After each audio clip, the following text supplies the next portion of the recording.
Jessica Mauboy. Hello. I was like, oh, she sings everything she says. I have to give it a Everything. whirl. Baby, just let me go. You need to let me go. Let me be the one. How you doing, sis? Oh, look, honestly, Sissy, I'm like, I've like gone to the moon 1,000 times and back. Just, yeah, just the whole idea of having new music out. It feels fresh. Like I feel fresh. I feel like myself. Like not that I haven't been, but I just feel it in the best place at the right time. You know what I mean? Yeah, I'm excited for more to come and to celebrate the music that I'm writing. Oh, so am I. Yeah, congrats on Glow. This is definitely a new era for you. And when you rapped on Australian Idol, you said that that experience opened you up like a butterfly, that you felt infinite, and that the world was yours for the Yeah. taking. Is this a similar parallel with this Renaissance? Yeah, definitely. I think when I think at that time on that platform, and the stage, the age that I was, from 16 to now 32.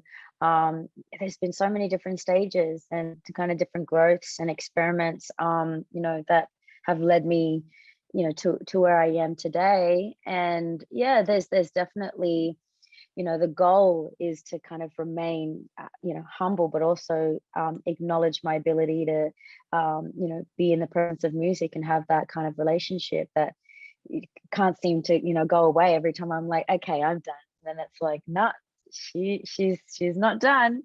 Yeah, I think there's been times where I've given pretty much all of me into music that can sometimes be exhausting, but I think the idea of being able to lift people, even though you don't subconsciously know that you're doing it, is like, yeah, I think that makes it really worthwhile, to be able to write something that someone else is feeling next door or on the other side of the world, or right in front of you.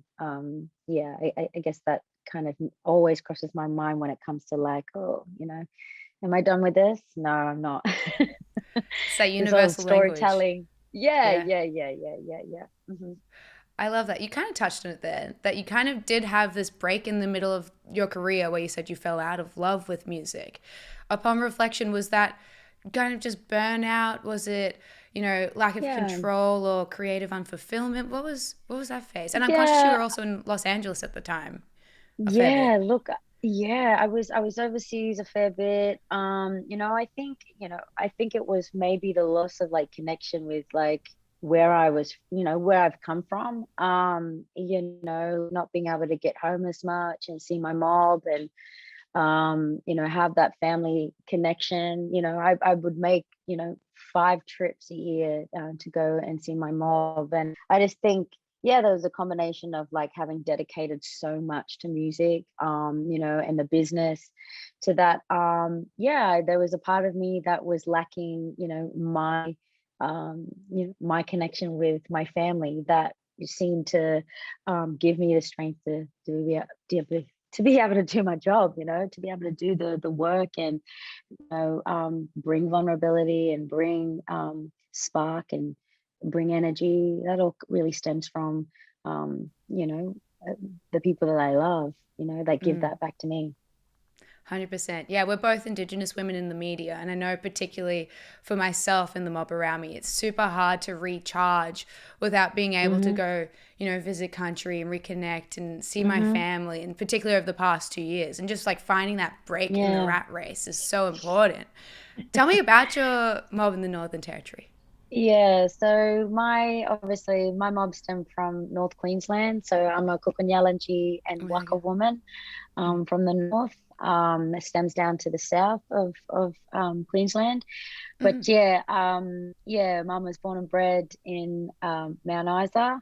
Grew up there with her 3 siblings, so 3 sisters, and pretty much moved to Darwin when she was, yeah, roughly around about 10 years old, and grew up with the rest of the mob that was there. Yeah, look, I'm one of five girls. On my dad's side is the Indonesian Timorese side, so I'm a bit of a Bitsa there. But yeah, like, I have a lot of kind of really strong, values from both sides of the family, whether it's spiritually, whether it's coming from church, whether it's coming from country, that all kind of allowed me to, I guess, be in the presence of music and be able to strive and grow stronger in my ability to, to perform and entertain. I think without that, I would be a different person. I believe I really wouldn't be who I am without those values and those strengths from both sides of the family. And just having, yeah, just a really kind of strong ties, and a great communication with my mob as well. They're always kind of wanting to know what I do or where I am, or what song I'm working on next. And it's totally it's an open one for me. I'm always kind of sharing where I am and what I'm doing, and what song I'm about to drop, and express some stories with them. Yeah. I love that. Front row seats. I know that I've noticed in the industry in the past few years that being Indigenous has been a lot more celebrated. Did you feel Yeah, like wow. early on that you had these two narratives and that they were separate from each other? Or did you feel like they were quite intrinsic, having your Indigenous identity and Yeah. then, your pop artist identity? Yeah, no, really good question, sis, because when I came onto the scene and I kind of, you know, broke broke that into, Australian Idol specifically. I did see a diversity in, in different kind of, where people were coming from, and their cultural background. But in terms of Indigenous, I didn't see a lot around me at the time. I was Mm, like this young 16-year-old coming into this very kind of privileged industry, with well-oiled machines and specific kind of, um, a way of working. And so, that scared me a lot, I say. And because mm. of the different, obviously a language a barrier, like, as well as, um, the way you kind of body language as well was very different. The slang was different. And just that there wasn't enough. I was kind of clearly out of my comfort zone. And there were moments where I would, was speaking properly, like the dialogue kind of changed, and I was Yeah. speaking a different way, to communicate with people that didn't know where I was coming from or understand my environment, my original environment, which confused the hell out of me sometimes. I would kind of be in this really big city, and get to have these opportunities and performing, at certain places, and it was fantastic. But when I got home, I was like, like I'm really myself, like like take Yeah. everything off, like the makeup, the hair, just the even the yeah, this weight of something else that was totally not familiar to me. I Yeah. would kind of just peel that off, and I'd go home, and I'd just dip myself in the salt water, and lay up on the sand on the beach, and just be like, wow, I'm truly myself, and I'm truly home, and my home gets me. Ah, yeah, that's just so cathartic, coming back to a comfortable environment.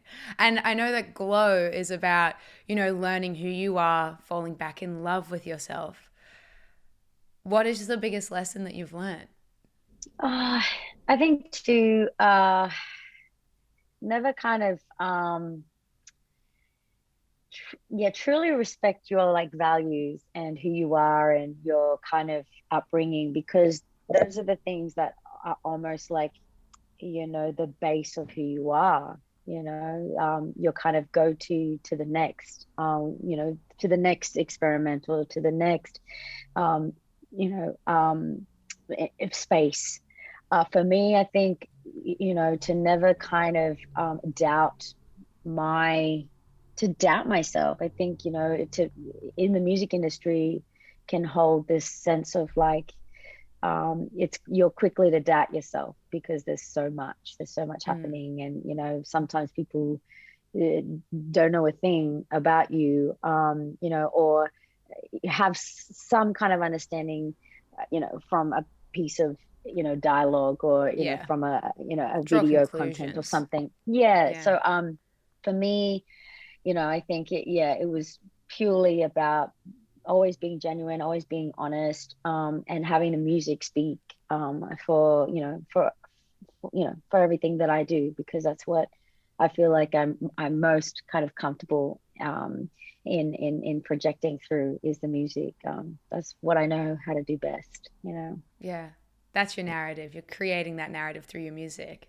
You Yeah, draw totally. upon a lot of 90s influence in this work. Paint me a vignette of you in the 90s. Yes. What were you like growing up? Who were you Oh, listening to? oh, I mean, a lot of like, I mean, I had older sisters as well, so they were fully into like the whole rap and hip hop, soul R&B. So three older sisters who went through that phase of like listening to, you know, hardcore rap, hip hop. My mom and my both my parents, you know, had their genres to listen to. My dad obviously was his cultural hymns. My mom was like ABBA, from Bee Gees, ABBA, Diana Ross to you know, Patsy Cline, Charlie Pride. Yeah, you know, a combination of that. But I think you know, I fully went through a period of time of like loving the 90s. So like, you know, Tony Braxton or SWV, or you know, TLC, Janet Jackson, you know, to then going back to like Mariah Carey, Michael Jackson, and Prince. So I think a lot of the, you know, the influence of whether it was melody that, you know, caught my heart, or whether it was the lyrics that someone was Mm. you know, telling a story about. But yeah, I mean, that's kind of, yeah, a bit of everything. I think it's totally about melody for me when it comes down to it. I'm a very melody driven kind of writer, and then, you know, emotions come and then give me like a word or perhaps a feeling that I've once felt before. Yeah. What was it like teaming up with Cosmos Midnight and George Maple then for this? It would have been fun to experiment Oh, with that lot. it was super wild in a way that, you know, we all kind of had our input, and we all kind of, you know, went around the room and shared our experiences and who we were listening to firsthand, and you know, how we felt, you know, maybe a week before or a day before. It was really just kind of the idea of getting to know each other and where we are comfortably, and acknowledging each other that way.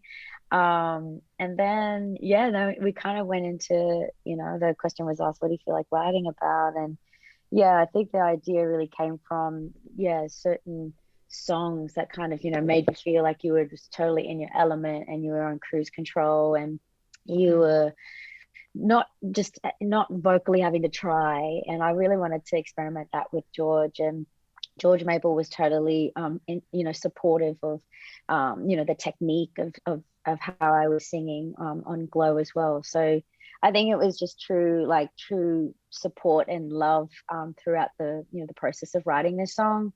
But it also reminded me, of just, of something kind of, I've heard this before, you know. So I wanted the elements of like, I want this song to feel like, yeah, it's been heard before, but in a way that it feels fresh as well. It's like you could sit there, you know, whether a drink in hand or not, and just kind of, you know, like just groove your body, and you know, you just feel like fresh and cool. But then you could literally put that drink down and then just like whip, you know, your hair around on the dance floor. Yeah. So I wanted those two elements to be able to come to life. You know, whether you're just sitting and jamming, or whether you're just on the dance floor breaking your body down. So It's yeah, perfect. that It's was the idea. perfect.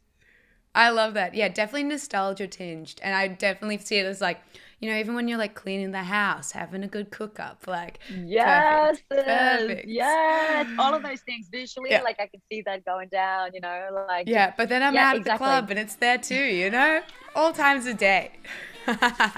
Yes, at any time, at any time. Baby, just let me go.